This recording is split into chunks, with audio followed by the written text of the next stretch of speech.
quite a lot of solar panels with a corrugated sheeting roof.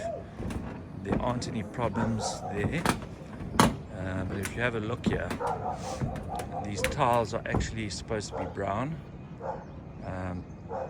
but there's a microorganism on it called lichen, which actually eats into the tile and starts actually creating holes.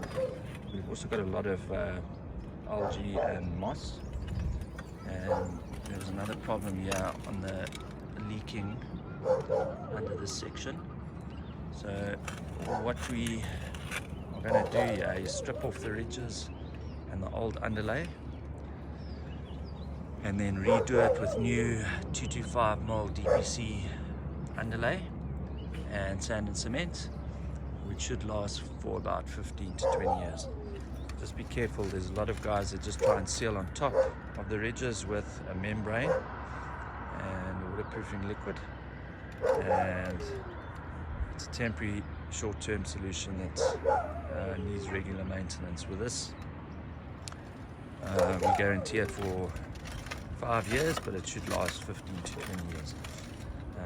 But you'll have a look, there's a lot of moss. So we're going to high pressure clean. Well, that's the plan, what I'm going to quote him on. Remove all of this because it blocks the water flow and actually can create a lot of bigger issues. Just go back down. And then yeah, was a big problem. They've tried to patch it and seal, but it's a boarded roof with torching that has failed. So my plan here is to redo it with corrugated sheeting. So I'll send the quotes to the client, and yeah, I'm sure he will accept. I'll keep you updated.